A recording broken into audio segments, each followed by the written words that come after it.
L is an aspiring sneaker designer from Queens who works in a shoe store that once belonged to his late mother. He hides his artistic talent from his stepfather and two mean stepbrothers who constantly thwart any opportunity that comes his way.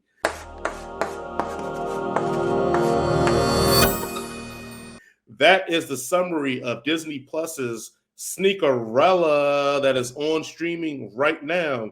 But like always, we're going to do it like we do it every time. Jason, what is your one sentence review of Sneakerella? Man, light-skinned dudes always fucking shit up. My one sentence review of Sneakerella is Aladdin meets Cinderella, and I ain't got nothing fresher than this, and this. So yes, I'm gonna jump into this one, man. Let's get it out of the way. I'm going to start with it right now. Hey, you can skip past the rap battle. Don't watch the rap battle. Oh, that was my favorite part. Look, maybe it was Jason's favorite part. He can vouch for it. That's the only part of this movie that I was like, why? Why are we doing this to me? Why are we doing this to the culture? Why are we doing this for the viewers? Because this is made for kids. Why are they doing this to this? Look, I like John Sally as much as the next guy, but come on, we can't handle rap battles. No. But outside of that, man, I fucks with Sneakerella on a whole level. Look, I don't know if it's just me, but did this feel like a little Aladdin-esque to you? Like Cinderella and Aladdin? And I felt like, is this only because like they're black? But it's some points in this that feel very much like Aladdin. Like when they meet up and how they interact, because they don't just meet up at the ball like in Cinderella. They meet up before and their interaction. And even at one point, I was like, are they about to sing A Whole New World on the train? Like, she was like, I've never been. Right. Over here in fucking Queens. Right. I was waiting Watch yourself, that's a rat. I was waiting on it, bro. Look, the opening scene, the opening song, ain't nobody fresher than my kicks. Yeah, that's just Blaze, John. I was like, oh, they coming with this heat. And I told Jason the reason why we reviewed it is because my girls had put it on, and I'm like just chilling out, and I just hear that song hit off, and I was like, oh, this thing is going hard. And I looked on, I'm like, what y'all watching? They're like Sneakerella, and I was like, shit, let me sit down and watch this. So the songs on here is fire, man. Especially the first opening songs. The songs get a little weaker down the end of the movie, but it's come to be expected when you got sitting such high marks at the beginning songs. Gotta come out. But, right. Yeah. You got to go there. One of the other criticism I have is that you can tell the actors and some of the people who wrote this movie aren't real sneakerheads because some of their lingo and some of how they was acting was off. And them shoes were ugly. Let's just be honest. All them shoes were ugly. I would be embarrassed. They'd be like, "Oh, these are hot," and I'm like, "I don't know what y'all looking at." Look, I ain't gonna go that far, but because it was made for kids. My kids was dealing any shoe that you make that lights up, kids gonna be for it. And my kids are 10 and 7, so when it was lighting up, they was all here for it. I forgot criticism. It's all the dope, the bad stuff. Rap battle. I don't think it has really. And whoever as the father in this movie should be shot. Homeboy was Tyler Perry acting bad, and I don't know if his hair was a wig or not, but that shit was terrible too. I'm sorry, it was bad. Look, and I'm gonna talk about all the great black people in here that did very good acting, but Homeboy, the stepfather acting was garbage. Oh my god, it was bad. Every time he opened his mouth, I was like, he in the wrong movie. His friend Sam should have been black. But that's another thing just for me personally. I think she should have been black, but whatever. I would have gone to the black lesbian trope, so I'm glad she wasn't black. Okay. All right. The lead, I thought he was charismatic. I dug him. He reminded me of a young Chris Brown. Hopefully he don't be slapping nobody later on in his life because dude just like he just had that energy and charisma about him that I really, really thought was cool. The pacing sometimes in the movie was kind of jarring. I think that's because it was a musical. So sometimes where I just wanted things to just start going and coming together, you got to do a musical break to express how you're feeling in this moment. And I'm like, we didn't really need this song here. We could have just kept going through this. Even the Step Brothers, they had some fire on their song too. And I was like, damn, them jokers are like some lames. And they was giving it up. And I was like, okay, I'm here for these Step Brothers giving it up like this, man. Fucking light-skinned motherfuckers. Right, oh, we had blinding people with their high yellowness. I'm Look, sorry, I'm not bruh, trying to be colorist, everybody. I'm just joking. look. It just is what it is. It just is what it was. So I thought it was sort of. I mean, the lead character, I forgot her name, but the King, which quote unquote is the princess. She held her own too. She's a beautiful young lady. I thought that was a good pairing, and their chemistry together felt natural. It didn't feel like they were jamming them together to make it work. It felt natural. But I want to give a special shout out to the older sister. Oh my gosh, she was fine as hell. I could watch the whole movie of her. I don't even need the rest of this shit. Just put her on the screen. Let her be doing shit. And I'll just watch it for that because she was fire. And she had a hairstylist too, because she had it straight, she had it natural, she had it all over the place. Even they tried to play her when she woke up, and I was like, "How you playing the sister for her hair being jacked up when she just woke up? Y'all know how it is. Well, you playing games out here. She went to sleep. All right, right? Playing games out here."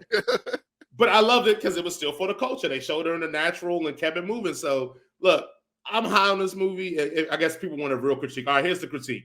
If you like musicals, if you like the Lin-Manuel stuff and all that, it's not as good as that, but it is serviceable for your children and you to watch and enjoy. The pacing's not bad. The songs are real fire. You'll be tapping your feet, nodding your heads. And they're like Jason said, the sneakers are ugly, but you ain't never got to worry about your kids wanting them because they're not selling them sneakers until Disney does. Either way, until they do. Either way, man, I'm here for it, man. Sneakerella. I'm glad I stumbled across it, man. That shit was fire. What you think, Jason? I'm gonna keep it real. I fucking hate musicals. I think they suck. They are dumb. I fucking hate them. And when I put on this movie and dude started singing, I was like, oh no, here's some bullshit. A fucking musical. Jason got me with an okie doke and snuck this in here. I was gonna fight you the next time I saw you. I like this movie. I say all this to say. I like this movie. I think for this, obviously in the creation process, the music process, they had people of color in here, and I think the reason why I don't like a lot of musicals, or like 95% of them, is because they all have the same sort of style of music. It's that Rodgers and Hammerstein, like chipper, but even though they're singing something sad, sort of, and it's like all the same. And in this one, even though you could say they're kind of like copying the Lin-Manuel style of rapping and shit in the musical, you can feel that there's an actual shift in culture in this movie and in the songs that felt like real. Like this would be like if they did break out in the song, these people would be singing these songs, and that's what I really liked about this movie. Even though they started singing, fuck that shit. Why? Yeah, but I would have to agree with literally all the points, with the exception of the rap battle at the end. I thought that was adorable. I thought it was cute. I thought it was an ideal way to end this movie with a song, but in a different way. They had a rap battle at the end of the movie, only no other movie does that. Who does that? You true. There's a reason why, because that shit was terrible.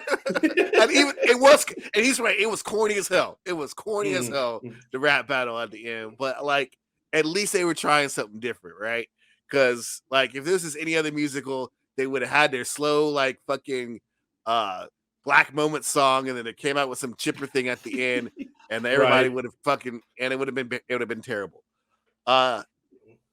My biggest critique of this is between the sound direction between when they're actually speaking and when they sit into the musical parts, it seems a bit off. It doesn't seem like they're actually singing the songs in the moment. And it kind of takes you back oh yeah, this is definitely musical. They definitely pre-recorded this shit. And I guess they could have done a better job of blending the sound of the music with the the actual tone and tonality of when they're actually speaking parts. But the dancing in this was fucking fire. I was fucking moving along, and it was I am not a dancer. I have rhythm. I have no coordination. That's the thing. I have rhythm. There's no coordination. Not all of us black folk have coordination. We all have rhythm. We don't all have coordination. Facts. And I'm sitting here, shaking along because I was like, oh man, this is kind of they really I just want to hammer in the point is that you can tell when there is someone in the process that has melanin in their skin. Yep. Maybe the not the whole process, but there's somebody back there who's like, oh no, we need to do this instead of that. And you could tell in this movie that there was somebody back, maybe in the writing, maybe behind the camera, maybe somewhere in the process, like, yo, we need to do this instead of that. And you can definitely feel that in this movie, and that's something that's really, really wonderful to see. Everybody did a good job. I don't hate the dad's acting as much as Jason does. I kind of like the twist on the story that like he was not just a bad person; he was just misunderstanding his stepson, and he actually did care and love about him. His brothers, them high yellow dudes, can't trust them light skinned brothers out there. I'm just saying. Facts. Ladies, I mean, I'm mid tone. But you always talk to dark skinned brothers, man. It's just it's just better. also too, this part I forgot too, like that blew my mind, and I'm pretty sure. Don't get mad at us, ladies, but gentlemen will understand. At one point, the female lead apologizes to Elle and is like, "I'm sorry for putting you under such pressures and status that you felt that you had to lie." What? Yeah. Accountability? What? He apologized and she apologized back, and they were better for it. And then he looked this dude straight in the eyes and said, "I love your daughter." And he didn't get punched. Yeah. I was like, damn. Your shoes, but he must have really liked your shoes. But as much as I hate musicals, I was really like, I was watching this while I was working, and I kept getting distracted because I was watching this movie rather than doing my actual job. And that's a good, it held my attention.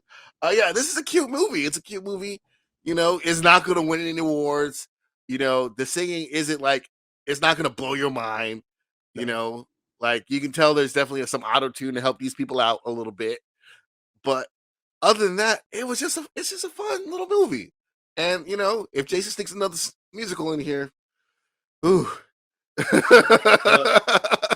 But if you keep sneaking these in, I might be okay. Because, as I said, I've already seen the best musical ever. It's The Wiz. I don't even need to see another one. All right.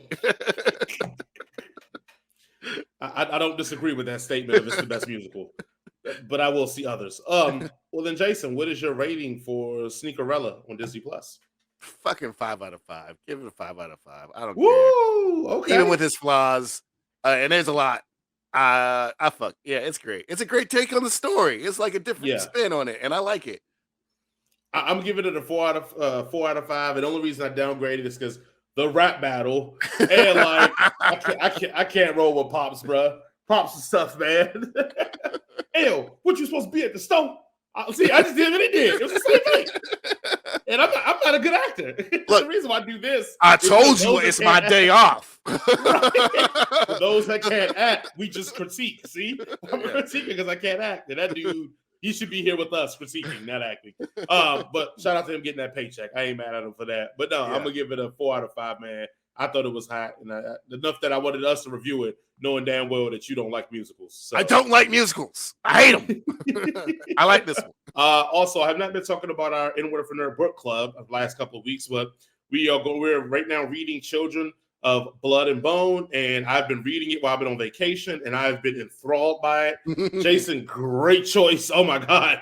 I'm so into this book right now, and I'm into the book so much, and I looked at it because it's about 500 pages, and I'm like, oh, I still got a long way to go. And I'm like 150 pages deep. And I'm like, I can't put it down. Like, I use it to put it down because my kids may drown or something. But outside of that, like, I'm pretty much at the beach reading this book. Like, they better really be drowning. Right.